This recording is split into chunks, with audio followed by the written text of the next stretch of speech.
তন্দুর chicken তো আমরা অনেকবার খেয়েছি, কিন্তু ফ্লেভারে ভরপুর এই গ্রিল চিকেনটি একবার বাড়িতে অবশ্যই তৈরি করে দেখবেন। স্বাদে গন্ধে ভরপুর বিনা ঝামেলার এই রেসিপিটি যখনই মন চায় তখনই করে নেওয়া যায়। নমস্কার, আমি হৈমন্তী আর আপনারা দেখছেন হৈমন্তীর হেসেল। তো চলুন শুরু করে ফেলি আজকের রেসিপি, গ্রিলড গার্লিক চিকেন।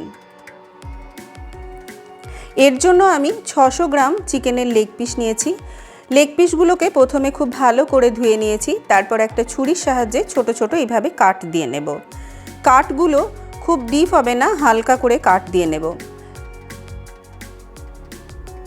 চিকেনের একদিকটা কাট দেওয়া হলে উল্টো পিঠেও আরও 3টে কাট দিয়ে নিচ্ছি। এইভাবে সমস্ত লেগ পিসগুলোতে কাট দিয়ে নেব। এরপরে দিয়ে দিচ্ছি একটুখানি নুন দিয়ে ম্যারিনেট করে রাখবো। এই রেসিপিটি করতে দুবার ম্যারিনেট করতে হয়, এটা প্রথমবারের ম্যারিনেশন। নুন দিয়ে খুব ভালো করে চিকেনের মধ্যে মাখিয়ে রেখে নিতে হবে। 10 মিনিট মতো মিনিমাম রেখে নেব। ততক্ষণে চলুন একটা মশলা করে নিই। এর জন্য একটা মিক্সিং বলে টাটকা গুঁড়ো করা গোলমরিচের গুঁড়ো নিয়েছি 1 চামচ চিলি ফ্লেক্স। এরপরে দিয়ে দেব কিছু শুকনো হার্বস, অরিগ্যানো নিয়েছি 1 চামচ, আর নেব থাইম 1 চামচ। এই হার্বগুলো আজকাল খুবই সহজলভ্য, যে কোনো সুপার মার্কেটে বা নর্মাল গ্রোসারির দোকানেও পাওয়া যায়। চেষ্টা করবেন সমস্ত উপকরণগুলো টাটকা নেওয়ার, তবেই কিন্তু স্বাদটা বেশ ভালো আসে।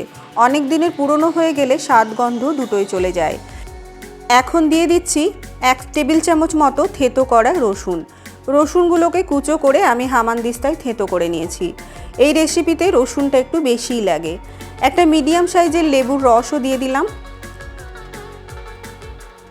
এরপরে এখানে দিয়ে দেব 1.5 টিস্পুন মতো মেল্টেড বাটারও দিতে পারেন, অথবা অলিভ অয়েলও দিতে পারেন।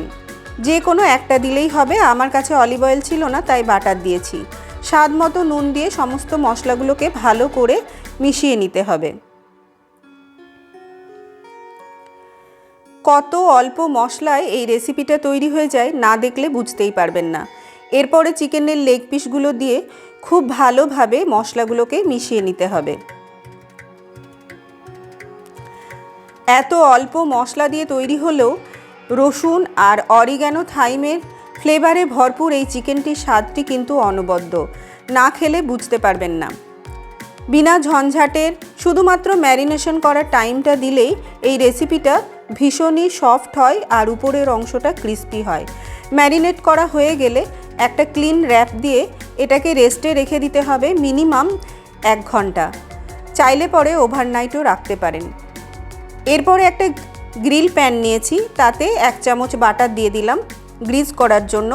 অলিভ অয়েল দিয়েও গ্রিজ করে নিতে পারেন। একটা ব্রাশের সাহায্যে গ্রিল প্যানটাকে গ্রিজ করে নিয়েছি। আপনাদের কাছে যদি এরকম গ্রিল প্যান না থাকে, তাহলে লোহার তাওয়াতে বা ননস্টিক প্যানেও করে নিতে পারেন, কোনো সমস্যা হবে না। এরপরে চিকেনের পিসগুলোকে এর মধ্যে দিয়ে হাই হিটে 5 মিনিট মতো ফ্রাই করে নেব।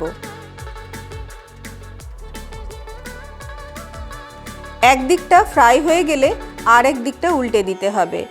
এখনও হাই হিটে উপরের অংশটা ফ্রাই করে নেব। এতে করে উপরের অংশটা বেশ ক্রিস্পি হয়ে যাবে আর ভিতরটা নরম থাকবে। দুদিকটা ভাজা হয়ে গেলে লো হিটে ঢাকা দিয়ে রান্না করে নিতে হবে, আর মাঝে মাঝে উল্টে পাল্টে দিতে হবে।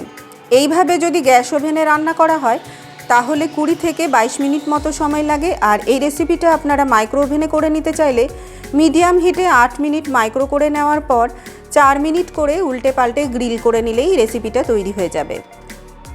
মাঝে মাঝে ম্যারিনেশনের যে এক্সট্রা মশলাটা আছে সেটা উপর থেকে দিয়ে উল্টে পাল্টে রান্না করে নিলেই কিন্তু আজকের গ্রিল গার্লিক চিকেন রেসিপিটি কিন্তু তৈরি।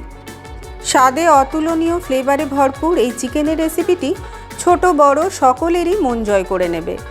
যারা ডায়েটে আছেন, বাটার বা অলিভ অয়েলের পরিমাণটা কম করে বেশ কিছু স্যালাড সহযোগে ডিনারে এই রেসিপিটা নিতে পারেন। আপনাদের মনেই হবে না যে আপনারা ডায়েটে আছেন। উপরের অংশটা ক্রিস্পি আর ভিতরটা নরম এই চিকেনের রেসিপিটা বাড়িতে অবশ্যই একবার করে আমাকে কমেন্টে জানাবেন। রেসিপিটি ভালো লাগলে লাইক আর শেয়ার করে আমাকে উৎসাহিত করবেন, যাতে এরকম নতুন নতুন রেসিপি আপনাদের জন্য নিয়ে আসতে পারি। দেখা হবে নতুন আরও একটি পর্বে। ভালো থাকবেন, সুস্থ থাকবেন। ধন্যবাদ।